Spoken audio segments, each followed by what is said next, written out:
La croix symbolise la croyance. Il y a le mot croire dans croix. Tout comme les dernières paroles de Gold Roger qui furent. La passion et les rêves sont comme le temps, rien ne peut les arrêter, et il en sera ainsi tant qu'il y aura des hommes prêts à donner un sens au mot liberté. De même que Jésus mourut sur la croix pour nous envoyer le Consolateur. Le Saint-Esprit qui n'est nul autre que son Esprit. La Bible parlera au nom de Jésus. Le One Piece parlera au nom de Joy Boy. C'est la Bible qui nous a fait connaître Jésus. C'est la Bible qui nous a fait connaître les saints prophètes. La Bible est la parole manuscrite de Dieu. La parole tangible, non sensorielle mais tout de même éternelle. La Bible est la quintessence de Jésus. On l'appelle aussi les Saints Écrits. Elle est la conscience collective, la connaissance, la sagesse et l'expérience morale de Dieu. Surtout l'expérience connue de son Fils Jésus sur son époque et sur ce monde. Au ciel Jésus dort, et c'est le Saint-Esprit qui nous anime jusqu'à son retour par le sommeil. Le docteur Iruluc disait « Quand croyez-vous qu'un homme meurt? Quand il se prend une balle en plein cœur? Non. Quand il est atteint d'une maladie incurable? Non. Un homme meurt lorsque son souvenir tombe dans l'oubli. Ce n'est pas simplement une question de blessures physiques ou de maladies incurables. Le docteur Iruluc explique que l'oubli est le véritable linceul des morts. Un homme meurt lorsque son souvenir tombe dans l'oubli. L'idée clé est que tant qu'une personne est dans les mémoires, elle reste en quelque sorte vivante à travers les souvenirs des autres. La mort, dans ce contexte, est la perte de cette présence dans la mémoire collective. Le monde existera tant que je l'aurai dans mon esprit, et tant que je garderai d'elle un bon souvenir. La Bible demeure la forme tangible du Saint-Esprit. Comme une personne morale, elle est conforme et traduite. C'est par sa lecture seule qu'on apprend la bonne nouvelle. Jean 3. Car Dieu a tant aimé le monde qu'il a donné son Fils unique, afin que quiconque croit en lui ne périsse point, mais qu'il ait la vie éternelle. Dieu, en effet, n'a pas envoyé son Fils dans le monde pour qu'il juge le monde, mais pour que le monde soit sauvé par lui. Vu que nous sommes trinitaires, nous pouvons interpréter Jean 3 comme suit. En effet, Jésus a tant aimé le monde qu'il a donné son Esprit Saint, afin que tous ceux qui la lisent placent leur confiance en elle, et qu'ils échappent à la perdition d'un trouble éternel. La puissance vient de l'endurant.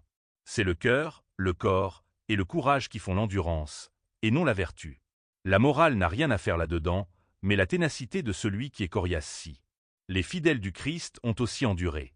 Surtout lorsqu'il s'agissait de défendre des dogmes. Comme la parabole de l'arche de Noé, transformée en histoire véritable. La foi permet de croire en l'inexplicable. On dit pour cela que la foi est une croyance aveugle en la Trinité.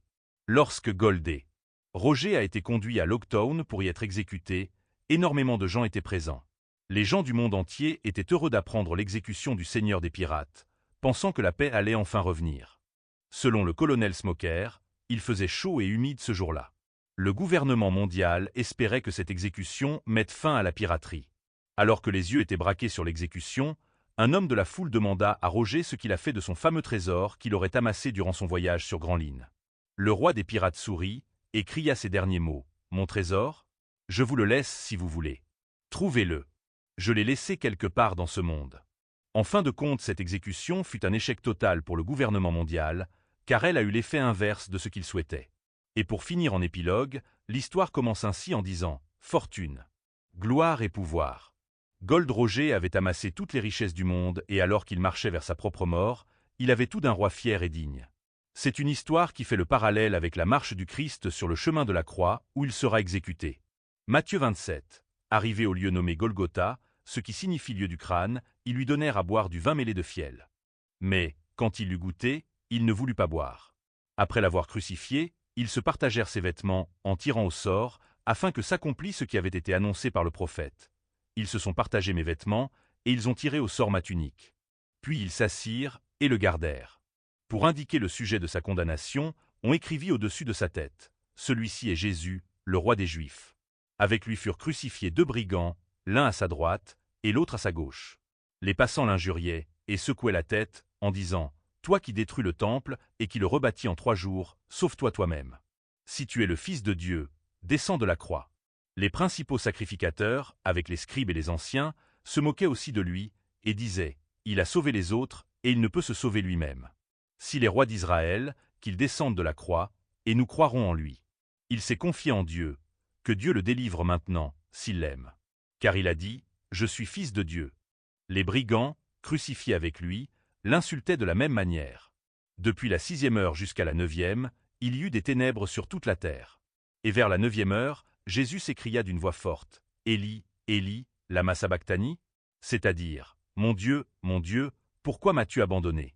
Quelqu'un de ceux qui étaient là, l'ayant entendu, dirent, « Il appelle Élie. » Et aussitôt l'un d'eux courut prendre une éponge, qu'il remplit de vinaigre, et, l'ayant fixée à un roseau, il lui donna à boire. Mais les autres disaient, « Laisse, voyons si Élie viendra le sauver. » Jésus poussa de nouveau un grand cri, et rendit l'esprit. Et voici, le voile du temple se déchira en deux, depuis le haut jusqu'en bas, la terre trembla, les rochers se fendirent, les sépulcres s'ouvrirent, et plusieurs corps des saints qui étaient morts ressuscitèrent. Étant sortis des sépulcres, après la résurrection de Jésus, ils entrèrent dans la ville sainte, et apparurent à un grand nombre de personnes. Le centenier et ceux qui étaient avec lui pour garder Jésus, ayant vu le tremblement de terre et ce qui venait d'arriver, furent saisis d'une grande frayeur, et dirent, « Assurément, cet homme était fils de Dieu. » Il y avait là plusieurs femmes qui regardaient de loin, qui avaient accompagné Jésus depuis la Galilée, pour le servir. Parmi elles étaient Marie de Magdala, Marie, mère de Jacques et de Joseph, et la mère des fils de Zébédée.